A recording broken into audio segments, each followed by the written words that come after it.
Hai guys, welcome to back channel di Dewangsa menerusi cerita novel romantis menantu luar biasa guys. Tapi sebelum lanjut ke cerita Desta yang berikutnya, jangan lupa tekan lonceng notification agar tahu episode yang mendatang guys. Oke guys, selamat menonton guys.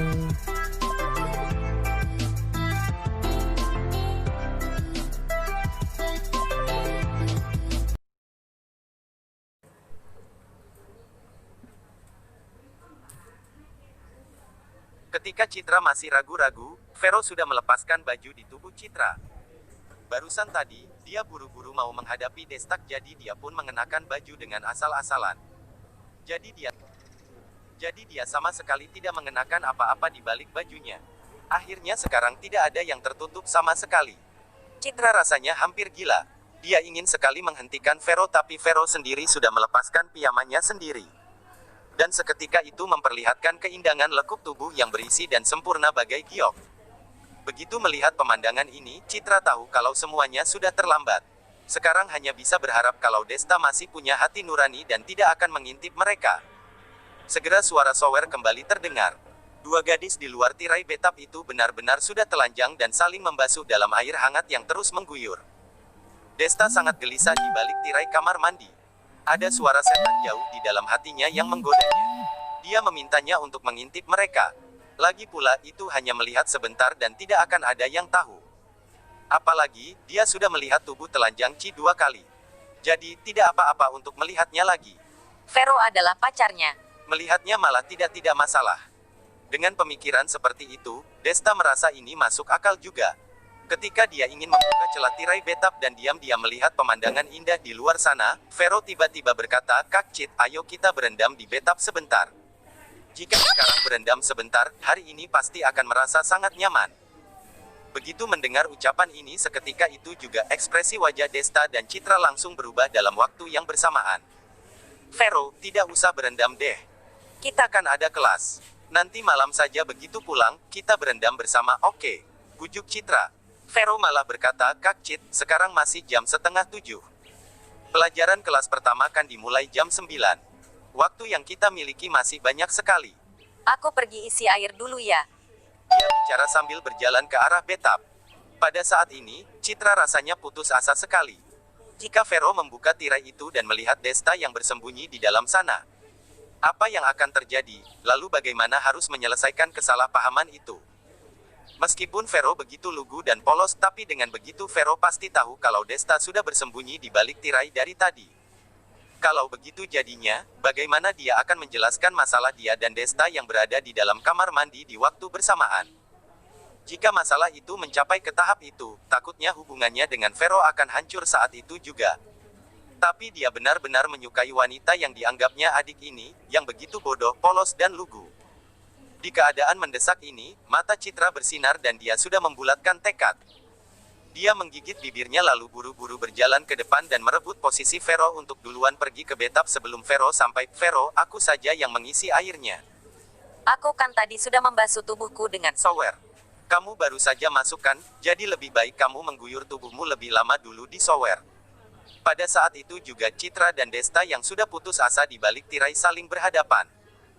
Ditambah dengan ukuran betap yang tidak begitu besar, saat itu juga tubuh Citra sudah menempel di tubuh Desta. Paras wajah yang begitu cantik itu sudah sangat memerah bagaikan hampir berdarah. Tatapan matanya bahkan lebih kabur dan begitu menawan. "Baiklah, kalau begitu aku membasuh tubuhku dulu lagi ya." Vero merasa itu masuk akal. Dia pun berjalan lain ke bawah Sower lalu mulai mengguyurkan air ke tubuhnya. Di dalam betap, tubuh Citra dan Desta saling bersandar dengan pose yang begitu mesra. Tubuh Desta menegang dan sepenuhnya tidak berani bergerak. Mereka berdua saling berhadapan. Napas yang dihembuskan begitu menjerat menyebabkan indeks mesra di udara jadi naik dengan liarnya. Butuh waktu lama bagi Desta untuk menenangkan diri. Dia membuka mulutnya tapi tiba-tiba mulutnya ditutup oleh Citra. "Jangan bicara atau kepolosanku akan hancur begitu saja, tahu tidak?" Citra memelototkan matanya yang memerah, bibir merahnya membuka menutup dan berkata perlahan dalam bahasa yang diucapkan.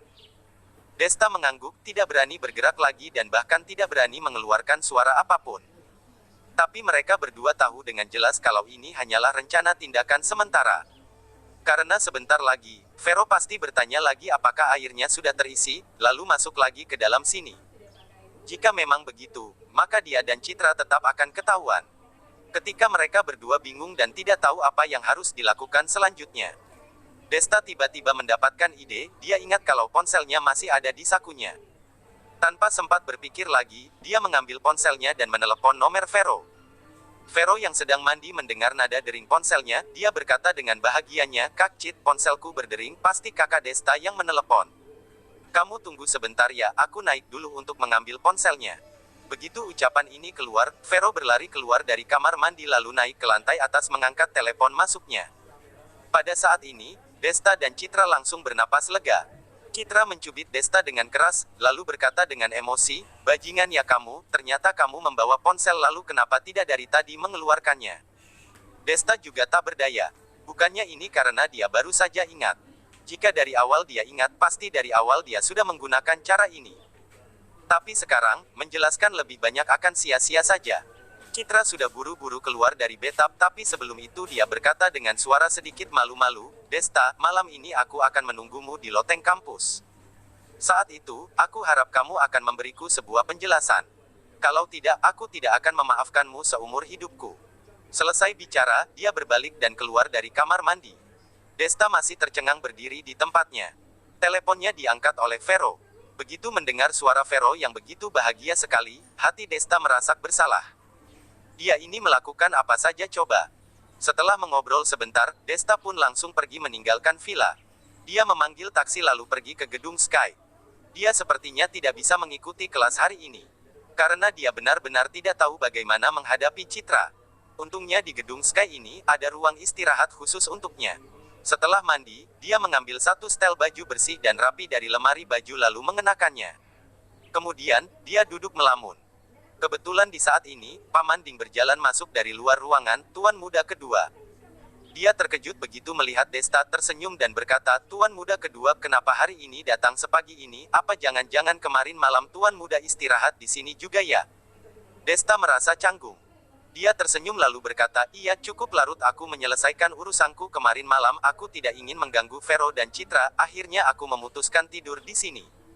Paman Ding tidak meragukannya, dia mengangguk dan berkata, "Tuan Muda Kedua benar-benar sangat menjaga dan mencintai Nona Vero. Dia bisa bertemu denganmu, itu adalah berkah dari 3 perbaikan kehidupan." "Tidak seperti itu." Desta menggelengkan kepalanya dan berkata, "Ini adalah berkahku dari 3 perbaikan kehidupanku sehingga bisa bertemu dengan Vero. Jika dia tidak menemaniku selama ini, takutnya aku yang sekarang sudah tidak tahu berubah jadi seperti apa." Mendengar itu, Paman Ding mengangguk. Kehidupan Desta menjadi menantu tidak berharga selama 3 tahun, Paman Ding selalu mengawasi dan memperhatikan itu semua. Bagaimana sikap dan perilaku keluarga Chen memperlakukan Desta, Paman Ding sangat tahu semuanya dengan sejelas-jelasnya. Jika tidak bertemu dengan Vero, mungkin hati Desta dari awal sudah tertanam bibit kebencian dan amarah. Kemudian setelah membatalkan perjanjian pernikahan dengan keluarga Chen, dia pasti akan meledak dan meluapkan semua emosinya itu. Dia bisa terus menjaga kebaikan hatinya ini, itu semua karena Vero yang memberikan kehangatan dan cinta dalam kegelapan hidupnya. Meskipun Desta ingin mengalahkan penerus lain dan menjadi kepala keluarga Chu di masa depan, kebaikan seperti itu tampaknya tidak ada gunanya. Tetapi melihat semua kaisar yang mengagumkan di sepanjang zaman ini, yang mana yang bukan raja yang bijaksana? Kebrutalan itu mudah, tetapi perlu mempertahankan kejelasan dalam kebrutalan dan mempertahankan sinar kebaikan untuk menjadi raja akan didukung semua orang dengan sukarela. "Paman Ding, apa ada masalah?" Telepon itu dari Paman Ding. Desta tahu kalau bukan urusan khusus yang mendesak, Paman Ding tidak akan semudah itu menelepon dirinya. "Tuan Muda Kedua, aku dengar dari pengawal berani mati keluarga kita kalau dia membunuh keinginan dari keluarga Remnan untuk melindungi Anda," tanya Paman Ding. "Benar sekali, apakah ada yang salah?" Desta langsung mengakuinya. Karena bagaimanapun tidak ada yang perlu disembunyikan, Paman Ding juga bukan orang lain. Paman Ding tersenyum pahit lalu berkata, "Tuan Muda Kedua, membunuh keinginan bukanlah masalah yang besar tapi juga bukan masalah yang sederhana juga. Anda saat ini belum resmi menjadi kepala keluarga Chu. Keluarga-keluarga besar dan terpandang lain itu kebanyakan hanya keberatan kepada Anda tapi bukan takut. Keinginan bagaimanapun adalah Tuan Muda keluarga Remnan. Jika keluarga Remnan tahu kalau semua ini perbuatan Anda, maka mereka tidak akan melepaskannya begitu saja. Satu keluarga Remnan walaupun tidak akan dengan mudah melepaskan ini, terus kenapa? Tanya Desta dengan suara berat sambil mengerutkan keningnya. Hehe, Tuan Muda Kedua, bukankah akhir pekan ini ada acara pesta malam yang akan mengumumkan mengenai identitas Anda yang sebenarnya? Kita mengundang banyak tamu dari keluarga besar dan terpandang untuk jadi saksi dengan menggunakan nama Gedung Sky. Di antara tamu itu, ada keluarga Ludra. Keluarga ini keluarga kuat dari daerah Sanbaku, tidak lebih lemah dari keluarga Qin yang sekarang berada di kalangan atas. Apa hubungan keluarga Ludra dan keluarga Remnan? Tanya Desta langsung.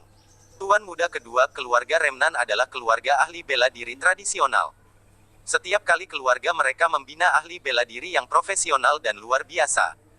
Mereka akan mengirimkannya ke keluarga Ludra untuk menjalani tugas sebagai tamu keluarga dan tetua dalam melindungi keamanan keluarga Ludra. Ini berlaku untuk generasi ke generasi. Jadi hubungan di antara keluarga Ludra dan keluarga Remnan sangat baik. Kali ini Keinan meninggal. Selama keluarga Remnan meminta bantuan kepada keluarga Ludra, maka keluarga Ludra mungkin tidak akan berada di pihak Anda. Tidak berpihak ya sudah, tidak apa. Aku tidak percaya keluarga Ludra bisa melakukan apa-apa kepadaku. Kata Desta dengan nada suara kesal. Paman Ding ragu sejenak lalu berkata, Tuan Muda Kedua, jika dulu mungkin boleh tidak terlalu peduli dengan keluarga Ludra. Tapi sekarang, Tuan Muda Ketiga juga ada di daerah Sanbaku. Apalagi menurut pengawasanku, dia perlahan sedang memindahkan kekuatannya di kota Yozuda ke sini. Apa? Ekspresi wajah Desta langsung berubah. Adik ketiga mau datang ke sini untuk merebut sumber dayaku dan menekan perkembanganku. Pada saat ini, Desta akhirnya mengerti tujuan Pota. Jika itu benar, seharusnya memang begitu. Paman Ding tersenyum pahit, lalu berkata lagi. Meskipun keluarga melarang ahli waris untuk bertarung dan bersaing lebih dahulu, tapi sikap perebutan sumber daya semacam ini. Selama tidak ada konflik di permukaan, keluarga tidak akan mengurusinya. Karena dalam sejarah keluarga-keluarga Chu, ada juga tugas percobaan dua ahli waris, yang diatur di kota yang sama. Aku mengerti, jadi sekarang situasinya bukan saja aku tidak bisa menyinggung para penguasa di daerah Sanbaku, tapi aku juga harus mendapat kepercayaan dan menyenangkan mereka semua. Kalau tidak, mereka akan secara otomatis lebih memihak ke adik ketiga, iya kan? Tanya Desta setelah menjernihkan pikirannya. Ya benar sekali, jadi kematian Keinan kali ini, aku akan menyuruh pengawal berani mati itu untuk memikul semua tanggung jawab. Sehingga itu tidak akan mempengaruhi hubungan antara keluarga Ludra dan Anda. Kata Paman Ding sambil tersenyum. Mendengar ini, Desta merasa tidak enak dan tidak senang. Semua pengawal berani mati keluarga Chu adalah anak-anak yatim piatu yang diselamatkan dari zona perang dari seluruh dunia. Meskipun pada saat mereka sudah diselamatkan itu, mereka bersumpah untuk melindungi tuan mereka sampai mati, melindungi keluarga Chu dan mendedikasikan hidup mereka untuk keluarga Chu dan tuannya kapan saja dan di mana saja. Tetapi pengawal berani mati ini adalah orang hidup dan bukan alat yang tak bernyawa. Orang yang menyelamatkan Taon sekarang adalah dia. Dia juga yang melukai Keinan. Pengawal berani mati itu membunuh Keinan untuk melindungi dan menyelamatkannya. Sekarang masalah pun datang dan mendorong pengawal berani mati itu untuk memikul semua tanggung jawab. Ini namanya tidak berperi kemanusiaan kan? Desta menarik napas sedalam-dalamnya dan berkata, biarkan aku memikirkannya dulu. Bagaimanapun, masih ada beberapa hari sebelum pesta itu dimulai. Mungkin saja keluarga Remnan tidak tahu kalau kematian Keinan berkaitan denganku. Baiklah, kalau begitu hamba tidak akan mengganggu Tuan Muda Kedua lagi. Paman Ding tidak terkejut dengan jawaban Desta. Jika Desta dapat setuju tanpa ragu-ragu untuk membiarkan pengawal berani mati itu bertanggung jawab, maka Paman Ding akan ragu apa dia salah telepon orang. Meskipun Desta yang sekarang begitu bodoh dan polos, tapi dia yang seperti ini yang membuat orang jadi sangat kagum dan ingin melayaninya dengan segenap hati. Di loteng gedung, Citra mengangkat kepalanya lalu menatap Desta dan berkata, ada apa? Apakah ada masalah? Ketika telepon, Desta tidak menghindar dari Citra. Jadi Citra mendengar samar-samar apa yang dibicarakan. Tapi dia masih tidak tahu dengan jelas identitas Desta sebenarnya. Jadi tentu saja tidak dapat memahami kengerian pada semua ini. Tidak masalah, aku bisa menanganinya. Desta tersenyum pada Citra, dan kemudian berkata, ayo jalan. Kita pulang dulu saja. Vero nanti bisa khawatir kalau kita terlambat pulang. Citra mengiyakan lalu dia pun pulang bersama-sama dengan Desta ke townhouse. Sebelum memasuki villa, kedua orang itu melepaskan gandengan tangan mereka secara diam-diam. Mereka juga telah memutuskan untuk tidak membiarkan Vero mengetahui hubungan antara mereka untuk saat ini. Bagaimanapun, Vero lahir dalam keluarga biasa. Dia pasti masih sangat sulit untuk menerima konsep dan pemikiran poligami ini. Waktu berlalu dan sampailah pada akhir pekan, hari-hari ini Desta memiliki kehidupan yang sangat nyaman. Keluarga Qin tidak datang untuk mengganggunya ataupun datang langsung ke depannya. Bahkan Citra yang terus menjerat sebelumnya, begitu melihat Desta akhir-akhir ini, dia lebih memilih memalingkan kepalanya seperti melihat hantu saja. Desta juga santai dan ketika hari Sabtu sore tiba, Desta memanggil Vero dan Citra yang sedang berbelanja dan meminta kedua gadis itu untuk berdandan untuk ikut pergi ke Genesis untuk mengikuti sebuah pesta. Citra samar-samar tahu beberapa hal jadi dia langsung mengiyakan. Tetapi Vero yang tampak bodoh dan bertanya-tanya siapa yang mengadakan pesta itu. Vero, sudah jangan bertanya lagi. Intinya malam ini kamu harus berdandan secantik mungkin. Aku akan memberimu kejutan besar sekali. Kata Desta sambil tersenyum. Hah, benarkah? Mata Vero bersinar dan dia jadi sangat bersemangat. Setelah menghabiskan waktu bersama Desta, dia semakin merasa kalau identitas Desta tidak sesederhana kelihatannya. Tapi dia tidak bisa mengungkapkan secara spesifik apa yang tidak sederhana. Sekarang Desta mengatakan akan memberinya kejutan. Itu jelas bukan hal yang sederhana. Dia masih ingat kejutan terakhir adalah townhouse ini yang bernilai ratusan miliar. Kejutan kali ini pasti tidak akan lebih buruk dari yang terakhir kalinya kan. Setelah itu, dua wanita itu buru-buru pulang dengan menenteng barang-barangnya lalu mulai berdandan. Sekitar pukul 7 malam, mobil Paman Ding langsung datang. Desta telah ganti baju dengan mengenakan setelan jas yang bagus. Setelah Vero dan Citra keluar dari villa, mereka bertiga naik ke mobil dan langsung melaju ke Genesis. Sesampainya di Genesis, beberapa mobil mewah telah terparkir di depan gerbang. Yang mana semua pemilik mobil itu adalah para bangsawan lokal yang terkenal di daerah Sanbaku. Ketika Desta tiba, hal ini sangat menarik perhatian banyak orang. Menurut rencana, Paman Ding pertama turun dari mobil dan menangani mereka yang datang untuk berdiskusi. Desta dan Vero masih tetap tinggal di mobil dan langsung ke tempat parkir bawah tanah, lalu mereka naik lift ke longe atau ruang istirahat di lantai atas. Aula di lantai bawah penuh dengan keramaian dan hiruk-pikuk. Desta berdiri di depan kaca satu arah di longe, memandangi kerumunan orang di bawah dengan tatapan mendalam di matanya itu. Kakak Desta, mengapa kita tidak turun? Vero berdiri di samping Desta. Penasaran sekaligus gelisah tampak di matanya yang indah.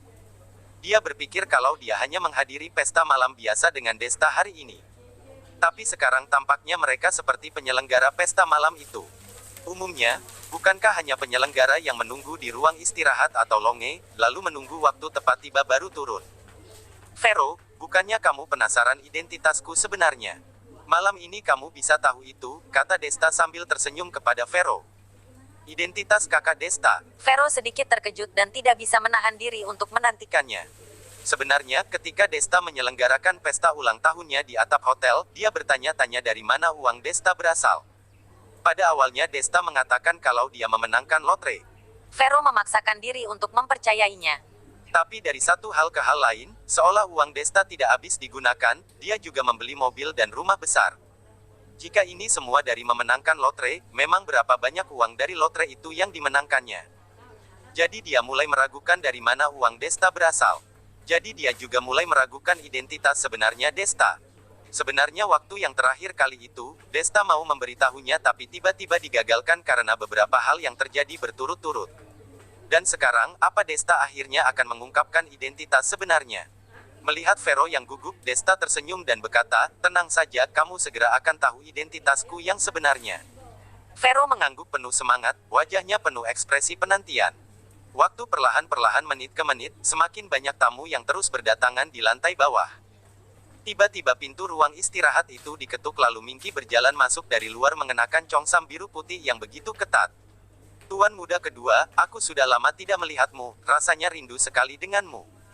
Seiring dengan suara berat yang menggoda, muncul sosok Minky yang begitu menggoda dan sangat montok di depan pintu. Tapi Ketka menyadari kalau di dalam ruang istirahat itu tidak hanya ada Desta, tapi juga ada dua wanita yaitu Vero dan Citra. Ekspresi wajah Minky tiba-tiba berubah, aku salah ucap barusan adik Desta, maaf. Desta menggelengkan kepalanya dan berkata tak berdaya, Minky, jangan mengubah bahasamu tiba-tiba. Aku akan menunjukkan identitasku Sebenarnya malam ini. Baik Vero dan Kak Cit akan mengetahuinya segera. Setelah mengatakan ini, Desta sebenarnya cukup gugup karena apa yang dikatakan Minky tadi sangat mesra dan ambigu. Jika Desta tidak mengatakan seperti itu, Vero pasti akan meragukan dan curiga ada hubungan di antara Minky dan dia. Benar saja, Vero memandangi Minky dengan gugup. Tapi ketika dia mendengar kata-kata Desta, tiba-tiba ada antusiasme yang muncul. Kakak Desta, kenapa kamu dipanggil Tuan Muda kedua? Apa jangan-jangan kamu juga adalah tuan muda dari keluarga besar dan Terpandang. Ya Tuhan, jika Desta adalah pemuda dari keluarga terpandang, lalu kenapa dia harus hidup sebagai anak yatim piatu di keluarga Chen selama 3 tahun? Bahkan tidak melawan dengan semua sikap dan ucapan penghinaan Vina yang mempermalukannya. Tampaknya dia bisa menebak apa yang ada dalam hati Vero. Desta mengelus rambut panjang Vero lalu berkata, tenang saja, malam ini semuanya akan jadi jelas kok. Tuan muda kedua, sepertinya kita sudah harus turun.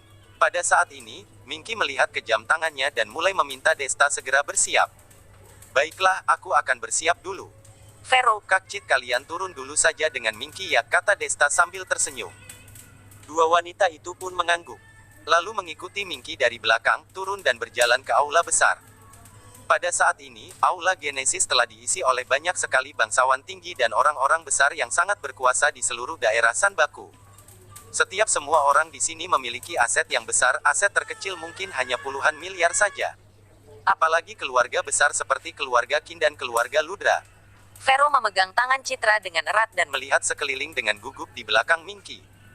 Meskipun sejak kecil dia berada di keluarga Chen, setidaknya dia mendengar dan tahu tentang semua ini. Tapi jika dibandingkan dengan keluarga-keluarga ini, keluarga Chen benar-benar bahkan tidak sebanding dengan sehelai rambut. Siapapun di sini bisa dengan mudah menekan dan membunuh keluarga Chen begitu saja. Belum lagi anak-anak dari keluarga besar yang berdiri di tengah-tengah aula saat ini, dikelilingi oleh pandangan bintang yang bersinar. Sedangkan Minky yang ada di sebelah mereka tersenyum sambil membawa mereka ke sana kemari di antara para tamu. Mereka menyapa orang-orang terhormat dari waktu ke waktu, minum alkohol dan terlihat sangat anggun sekali dan bebas. Seberapa pengaruh besar lingkungan luar memang tidak bisa mengubah kebebasan dan gaya seseorang. Sosok Minky sekarang ini adalah gaya hidup yang sangat diinginkan kebanyakan gadis lainnya. Vero, kenapa kamu bisa di sini? Tiba-tiba, sebuah suara yang akrab terdengar di telinga Vero. Dia menoleh ke belakang dan menemukan bahwa orang yang memanggilnya itu ternyata adalah Vina, yang selama ini sudah tidak terdengar kabarnya. Sejak terakhir kali Desta menyelamatkan Vero dari keluarga Chen, Vero tidak pernah peduli dengan kehidupan dan kematian dari keluarga Chen. Lagi pula, dia sudah tahu kalau dia bukanlah anggota keluarga Chen. Jika terus memperhatikan orang-orang di keluarga Chen, hanya akan memblokir dan menjadi halangan untuk masa depannya sendiri saja. Satu-satunya yang tidak diduganya adalah Vina bisa-bisanya datang mengikuti acara pesta malam ini. Aneh sekali, bukannya keluarga Chen sudah bangkrut tak tersisa. Kenapa masih bisa mendukung Vina untuk datang ke sini? Harus tahu saja, yang datang ke acara pesta malam ini adalah keluarga-keluarga besar dan terhormat, keluarga Chen yang kekuasaannya kurang dari puluhan lipat keluarga ini mana mungkin bisa ke sini. Aku bertanya padamu, apa kamu tuli? Kata Vina dengan sombongnya sambil berjalan dengan arogan menghampiri Vero.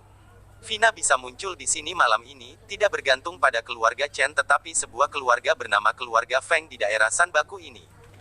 Kekuatan keseluruhan keluarga Feng tidak sebagus keluarga besar seperti keluarga Qin dan keluarga Ludra, tetapi masih merupakan garis depan keluarga kaya. Jadi masih bisa dan berhak untuk mengikuti acara pesta malam ini.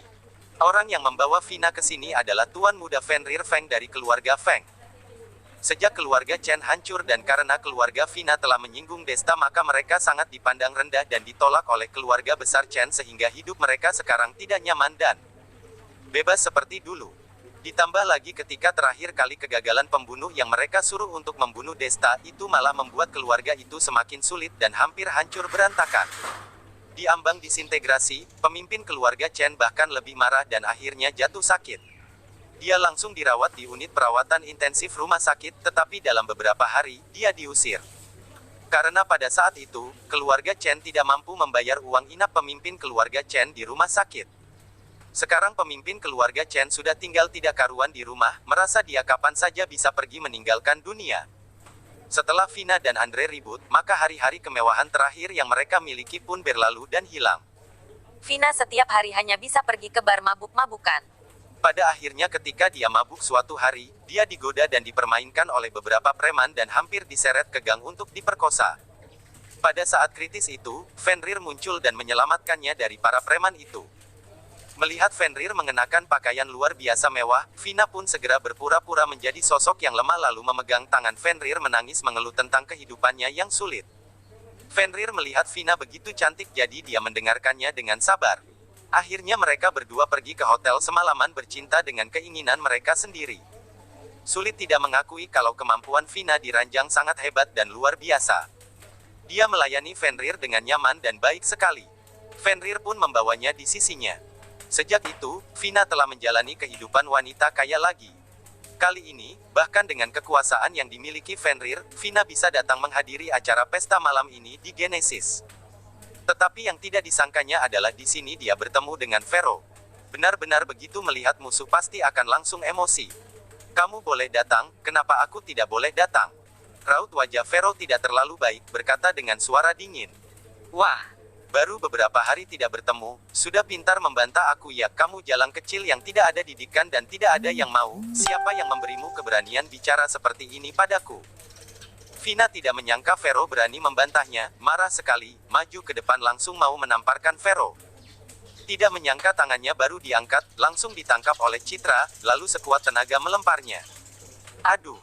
Vina kesakitan dan berteriak, tubuh lemahnya langsung terjatuh ke lantai, ekspresi di wajah sangat kesakitan.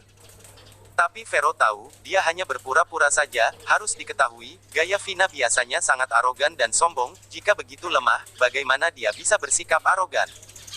Vina, kamu kenapa? Kerumunan orang, tiba-tiba terdengar sebuah suara yang penuh perhatian. Seorang pemuda yang mengenakan jas putih melangkah ke sini dengan cepat. Bang Fen, mereka menindasku. Vina sangat alami masuk ke dalam pelukan Fenrir, langsung mengadu duluan. Fenrir melihat Fero dan Citra sekilas awalnya ingin melontarkan kata kejam, tapi tiba-tiba terpana dengan wajah kedua gadis itu. Jujur saja, meskipun paras Vina cantik, tapi jika dibandingkan dengan Fero dan Citra, perbedaan itu tidaklah sedikit. Jika bukan karena teknik Vina di atas ranjang bagus, Fenrir juga tidak akan membawa dia di sisinya. Hehe, dua wanita cantik, apakah ada salah paham dengan Vina? Fenrir tidak sempat pedulikan Vina lagi, dia tertawa lepas maju ke depan, bertanya dengan sikap yang sangat hangat. Citra melihat dia sekilas dengan dingin bertanya. Karena sudah membawanya keluar, maka baik-baik ajarkan aturan padanya. Jangan sekali bertemu langsung datang memukul orang. Di sini adalah daerah Sanbaku, semuanya adalah bangsawan dan pejabat tinggi. Jika sampai mengganggu orang penting yang tidak sanggup kamu hadapi, kamu yakin masih akan keluar untuk membelanya? Begitu kata ini terlontarkan, raut wajah Fenrir tiba-tiba membeku. Setidaknya keluarga Feng adalah keluarga kelas 1 di daerah Sanbaku. Walaupun tidak sebesar dan sehebat keluarga Qin atau keluarga Ludra, tapi di Genesis ini, sungguh tidak banyak orang yang berani tidak menghargai Fenrir. Citra langsung berbicara dengannya menggunakan nada ini, membuat dia sangat tidak senang. Walaupun Citra hanya bersikap sedikit manja saja, mengucapkan dua kata yang enak didengar, dia juga akan anggap masalah besar menjadi masalah kecil, dan masalah kecil anggap tidak ada masalah, langsung membawa Vina pergi. Tapi sekarang, masalah sudah tidak semudah itu lagi. Bagaimanapun dia, Fenrir berada di daerah Sanbaku, juga orang penting yang dihormati. Di depan para orang kaya dimarahi oleh seorang wanita, bukankah sangat mempermalukan dia? Wanita cantik, tidak benar kalau kamu bicara seperti ini. Vina sangatlah patuh. Tidak mungkin dia tanpa sebab datang langsung mencari masalah denganmu, pasti kalian yang telah menyinggungnya duluan. Kalau tidak suruh Vina katakan sebentar, ada dendam apa di antara kalian? Fenrir sambil mencibir, kemudian memberi isyarat agar Vina kemari untuk menceritakannya.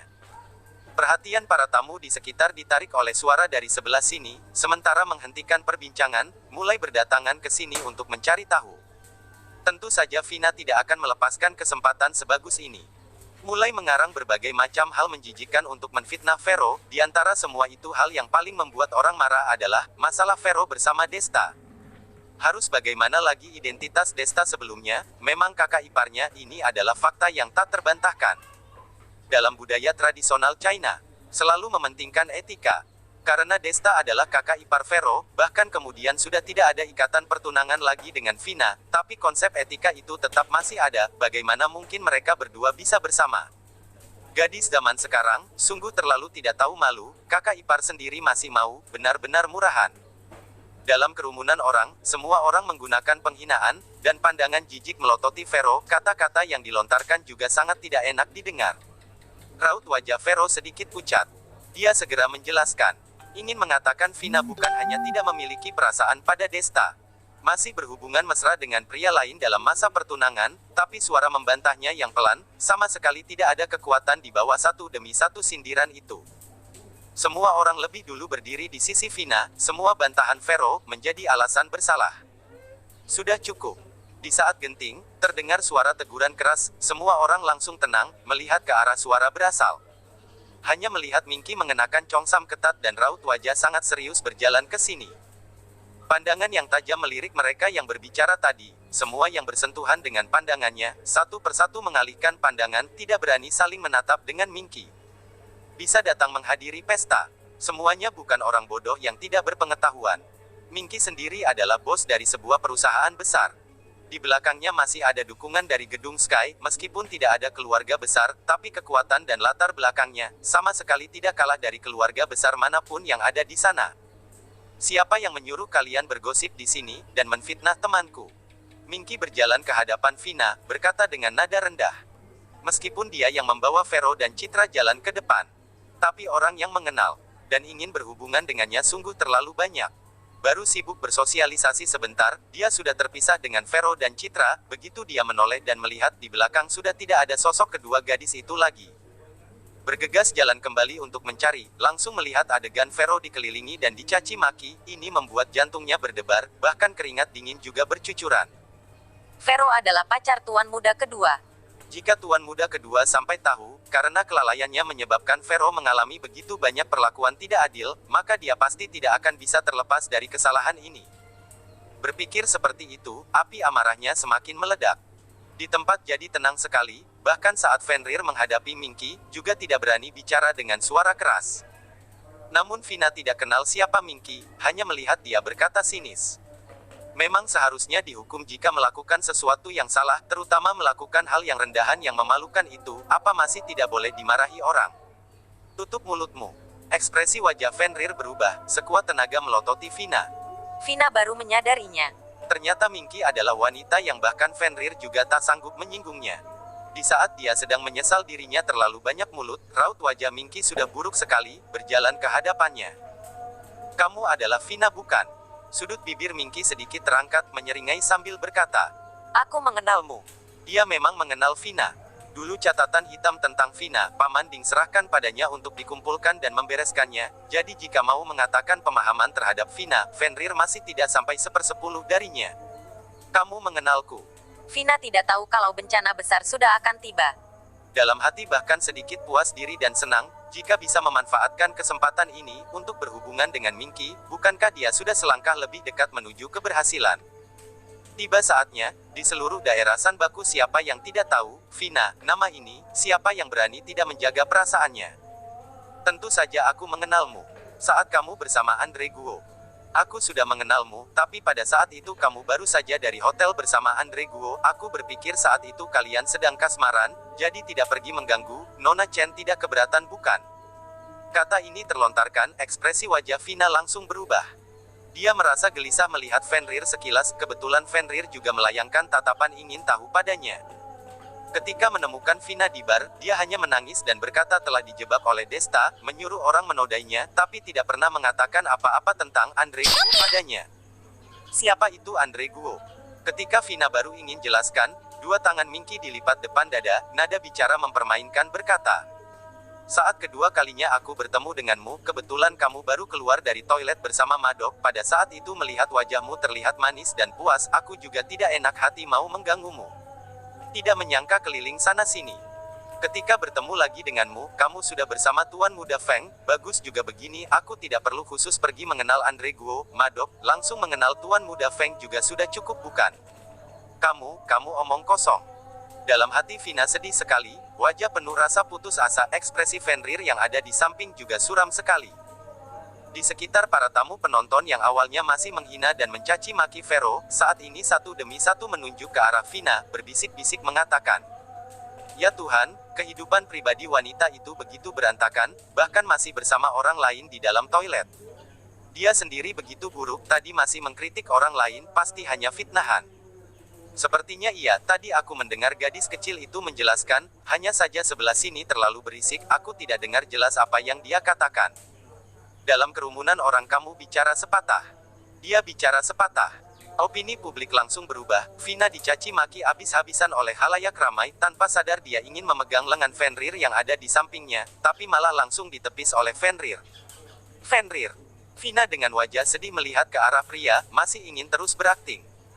Fenrir langsung berkata dengan dingin. Bagus sekali kamu Vina, bahkan berani menipuku, awalnya aku masih mengira kamu adalah wanita yang suci, murni dan tidak ada rencana licik, tidak menyangka ternyata adalah barang bekas orang lain. Aku hampir saja menyinggung Nona Minky hanya karena kamu, cepat kamu pergi dari sini. Fenrir, kamu dengar penjelasanku, aku benar-benar difitnah, aku. Pergi. Fenrir marah dan berteriak, lalu menghadap ke depan gerbang berkata. Di mana petugas keamanan, cepat usir wanita yang menjijikkan ini keluar, aku melihatnya lebih lama 1 detik saja sudah merasa mual, kalian cepat singkirkan dia dari sini.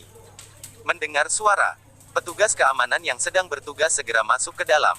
Melihat orang yang sedang bicara adalah tuan muda keluarga Feng, mereka juga tidak pikir banyak, tidak peduli dengan suara tangisan dan jeritan Vina, langsung menyeretnya keluar. Setelah tidak bisa mendengar suara Vina lagi, suasana di aula baru kembali normal. Sekelompok tamu yang sebelumnya masih menghina dan mencaci maki Vero, saat ini satu demi satu mulai pergi seolah-olah tidak terjadi apa-apa, sangat takut Minky membuat perhitungan dengan mereka. Semuanya juga tidak bodoh. Keluarga Feng di daerah Sanbaku adalah keluarga besar terpandang, tapi Minky demi Vero tanpa keraguan melawan kembali, bisa dilihat betapa pentingnya Vero dalam hati Minky. Kekuatan keluarga besar yang ada di belakang mereka masih tidak sebanding dengan keluarga Feng. Jika Minky memang ingin membuat perhitungan dengan mereka, tentu saja mereka juga tidak akan berakhir baik. Adanya kecelakaan sebelumnya, kali ini Minky tidak berjalan terlalu cepat sendirian, melainkan fokus menemani Vero dan Citra, meskipun masih bersosialisasi dengan tamu lainnya, tapi dia pasti akan mengenalkan Vero dan Citra kedua gadis itu, termasuk menjelaskan posisi mereka. Dan setelah setengah jam kemudian, akhirnya Paman Ding muncul dalam pandangan bersemangat semua orang. Hanya melihat Paman Ding mengenakan setelan jas formal yang sesuai. Di leher memakai sebuah dasi pita berwarna merah, berpenampilan rapi sebagai kepala pelayan, dia berdiri di tangga putar yang ada di aula, tersenyum menyipit melihat semua orang sambil berkata, Para hadirin sekalian, selamat datang atas kehadiran kalian di sini, aku Dingdong mengucapkan terima kasih sedalam-dalamnya. Tuan Ding terlalu sungkan, bisa datang menghadiri jamuan malam yang diselenggarakan oleh Gedung Sky, itu adalah kehormatan bagi kami. Benar, katanya pada kesempatan malam ini tuan muda dari pemilik Gedung Sky akan benar-benar muncul, apakah itu benar? Para tamu satu orang berbicara satu kalimat, dalam hitungan menit suasana langsung jadi ramai, mata semua orang penuh antusiasme, menatap Paman Ding yang ada di atas tangga. Dalam hati semua orang paham, saat identitas tuan muda pemilik Gedung Sky terekspos, akan mendatangkan perubahan besar dalam sebaran kekuasaan di daerah Sanbaru, karena kedudukan Gedung Sky memang layak menjadi pemilik berkuasa di daerah Sanbaru. Dulu ketika diwakilkan oleh Paman Ding untuk mengelolanya, cara Paman Ding mengatasi sesuatu lebih moderat dan konservatif. Tidak memperluas kekuatan, juga tidak menyerahkan sedikit pun keuntungan buat orang lain, hanya menjaga industri raksasa yang tertidur itu. Sekarang tuan muda sudah muncul. Siapapun tidak tahu bagaimana kepribadian tuan muda ini. Jika dia adalah seseorang yang memiliki sifat sangat agresif, maka seluruh daerah Sanbaku pasti akan mulai bergejolak dan tidak stabil. Mereka pasti harus memilih tim dalam waktu pertama, baru bisa bertahan setelah terjadi perubahan selanjutnya. Aku percaya tujuan semua orang datang ke sini malam ini hanya demi mengenal tuan muda pemilik Gedung Sky, karena begitu, Pak Tua juga jangan membuat semua orang penasaran lagi, langsung suruh tuan muda keluar, bicara beberapa kata dengan semuanya. Paman Ding tahu kemunculan Desta sudah tidak bisa dihindari. Daripada sekarang bertele-tele membuat orang-orang penasaran, dan membuat kesan pertama orang-orang pada Desta buruk, lebih baik langsung menyuruh Desta keluar, menciptakan sebuah gambaran orang yang ramah. Dengan begini, kemungkinan banyak keluarga besar berkuasa akan bersedia berteman dengan Desta, menjadi bantuan bagi Desta kelak. Di dalam begitu banyaknya pewaris, Desta bisa mendapatkan bantuan dari mereka. Di bawah mata semua orang yang penuh penantian, Desta mengenakan pakaian pria buatan tangan desainer kerajaan Swedia, membawa 2 pengawal yang energik berjalan keluar dengan langkah cepat. Dalam sekejap pandangan semua orang tertuju padanya. Vero dan Citra tidak bisa menahan diri menutup bibir merahnya dalam mata indah penuh kejutan. Bagaimanapun tak pernah terpikirkan oleh mereka, ternyata Desta adalah tuan muda pemilik gedung Sky. Vero sebagai penduduk asli daerah Sanbaku. Tentu saja tahu apa artinya gedung Sky di daerah Sanbaku. Selain pihak kepolisian itu sungguh adalah pemegang kekuasaan yang diakui semua orang secara diam-diam di daerah Sanbaku. Dan meskipun dulu Citra bukan dari daerah Sanbaku, tapi keluarga Cimau datang ke daerah Sanbaku untuk berkembang, tentu saja lebih dulu melakukan pemahaman terhadap situasi kekuasaan di sini. Masalah gedung Sky tentu saja dia juga jelas. Namun sekarang, Desta muncul mendadak serta memberitahu mereka, dia adalah tuan muda pemilik gedung Sky. Bagaimana ini bisa membuat mereka merasa tidak terkejut? Para tamu di aula, setelah keterkejutan sesaat, satu demi satu mulai bersuara. Ya Tuhan, apakah ini adalah tuan muda pemilik gedung Sky? Terlalu muda bukan? Ini dinamakan orang berbakat, sudah bisa dilihat sejak mereka masih kecil. Kelihatannya tuan muda sangat pintar dan bijaksana, pasti orang luar biasa. Satu demi satu sanjungan dilontarkan ke sana. Desta mendengarnya spontan merasa sangat berguna. Pantas saja orang-orang itu suka dengan kedudukan tinggi, perasaan disanjung oleh banyak orang. Kali ini dia merasakannya sendiri, terasa sangat baik. Tepat ketika dia akan bicara, di luar Genesis, tiba-tiba terdengar suara berisik. Hanya melihat sekelompok pengawal yang memiliki kekuatan sama luar biasanya, mendorong penjaga keamanan di depan pintu, lalu menerobos masuk dengan langkah cepat. Paman Ding mengerutkan kening, tepat saat mau bicara, malah melihat sosok yang ada di belakang pengawal, spontan raut wajahnya berubah. Tuan muda ketiga, dia berseru dengan suara rendah. Pada saat bersamaan juga mengalihkan pandangan ke arah Desta, menemukan Desta juga sama menggunakan semacam tatapan ragu melihat sosok orang yang berjalan ke sini. Orang yang datang adalah Pota, beserta asistennya Raijin. Pesta malam ini, seingat Desta tidak mengundang Pota, kenapa dia datang sendiri tanpa diundang? Kakak kedua, sebuah pesta yang begitu meriah, bagaimana bisa tidak mengundangku? Pota datang ke hadapan Desta, berkata sambil tersenyum menyipit. Desta sedikit mengerutkan kening, selalu ada sebuah firasat buruk dalam hatinya, tapi tidak tahu datang dari mana perasaan seperti ini. Dia tersenyum-senyum, berkata, hanya untuk mengumumkan identitas saja, tidak termasuk meriah, masih mengira kamu tidak tertarik. Kata-kata kakak kedua ini terlalu menganggapku orang asing. Sejak kecil kita tumbuh dewasa bersama, hubungan begitu baik, bagaimana bisa aku tidak peduli dengan masalahmu? Pota menepuk lengan Desta, kemudian tidak berbelit-belit, langsung membawa Raijin berjalan ke salah satu sisi. Melihat Pota tidak melakukan hal lain, sebaliknya Desta malah merasa gelisah, tapi dia tidak menemukan alasan kenapa merasa gelisah, hanya bisa membiarkannya. Dia melanjutkan pidatonya. Sejak kecil tumbuh besar di keluarga Chu, ketika Desta benar-benar menunjukkan didikan moral dan kefasihan bicaranya, membuat Vero yang berada di bawah panggung menunjukkan ekspresi kaget. Dia sudah terbiasa dengan Desta yang seperti kakak tetangga lembut, tiba-tiba melihat Desta yang begitu menyilaukan mata, spontan dia merasa ada semacam perasaan asing. Tapi sangat cepat, dia langsung menyingkirkan semua pikiran aneh yang ada dalam otaknya, tidak peduli bagaimana Desta, perasaan di antara mereka, dari awal hingga akhir tidak akan berubah. Setelah Desta selesai pidato, di dalam Genesis dalam sekejap dipenuhi tepuk tangan meriah. Keluarga besar kelas 1 dan 2 di daerah Sanbaku. Satu demi satu mulai memiliki pemikiran tak terbatas. Bersiap-siap mencari kesempatan untuk menunjukkan wajahnya di hadapan Desta, lihat apakah ada kesempatan, mendapatkan sedikit keuntungan dari Desta.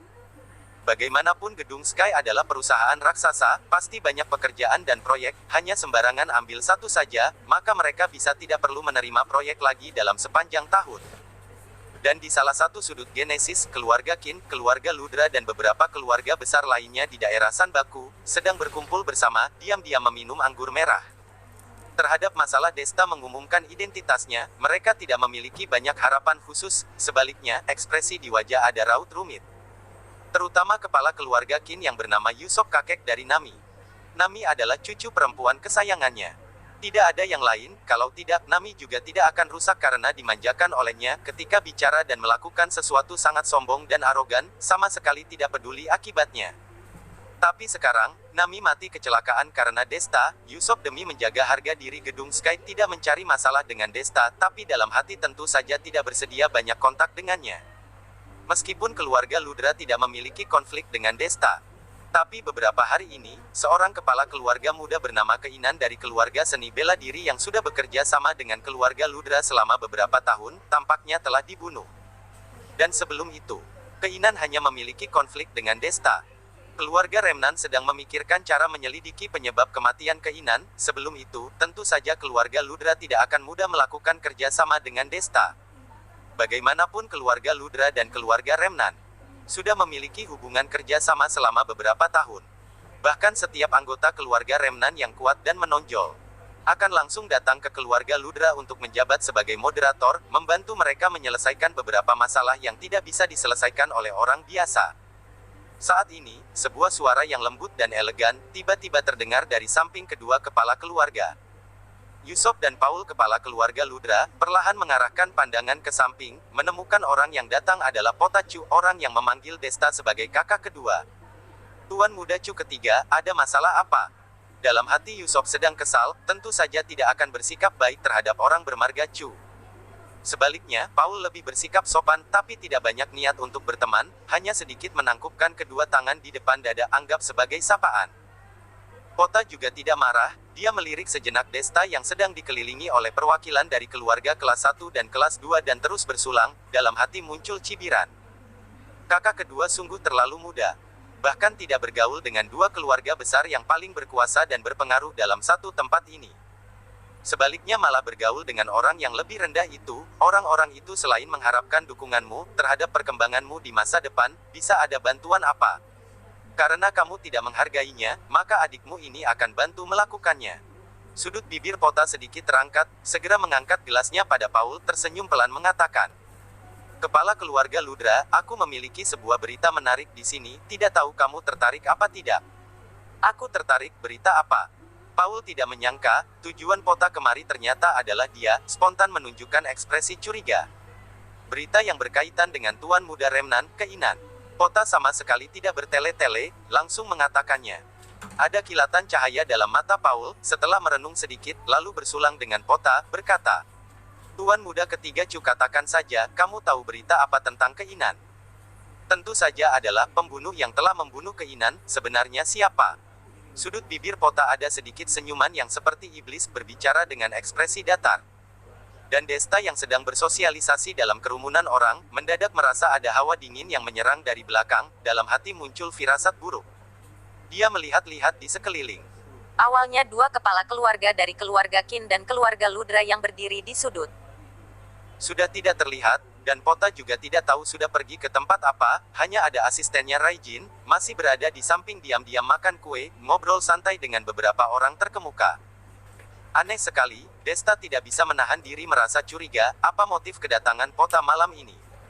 Karena masalah dia mengumumkan identitas. Memiliki nilai perhatian bagi banyak keluarga besar di daerah Sanbaku, tapi bagi Pota sama-sama anak garis keturunan langsung keluarga Chu, ini bukanlah hal aneh. Percaya dia bisa menaklukkan Kurata yang ada di kota Yozuda, pasti juga sudah mengumumkan identitas, kalau tidak mana bisa semudah itu. Tapi tidak peduli apa tujuan Pota. Kepala keluarga Qin dan kepala keluarga Ludra sudah menghilang. Dia masih berencana ingin mendamaikan konflik masa lalu antara dia dan kedua keluarga besar, tidak menyangka malah melewatkannya begitu saja. Lalu ngobrol sebentar dengan beberapa perwakilan keluarga besar. Desta memberi isyarat pada Paman Ding agar membantunya melayani tamu, dia pergi ke sudut mencari ketiga gadis yang sedang mengobrol. "Tuan muda kedua, akhirnya sekarang sudah bisa memanggilmu secara terbuka." Mingki melihat Desta ke sini, segera berkata sambil tersenyum. Desta sedikit tersenyum padanya, tidak banyak bicara, membuat Mingki menunjukkan ekspresi wajah penuh kebencian. "Kak Desta, sungguh tidak menyangka ternyata kamu adalah tuan muda gedung Sky. Pantas saja kamu selalu memiliki uang yang tidak pernah habis digunakan, harusnya kamu lebih awal katakan padaku, dulu aku juga tidak perlu begitu mengkhawatirkanmu." Vero memonyongkan bibir merah, ada sedikit kemarahan antara alis dan mata, berkata dengan suara lembut. Desta menggosok rambutnya, sambil tersenyum berkata, "Terakhir kali aku memang ingin memberitahumu. Tapi hanya terganggu oleh hal tak terduga. Apalagi masalah ini cepat atau lambat kamu juga akan tahu." "Aku juga tidak bermaksud pamer di depanmu.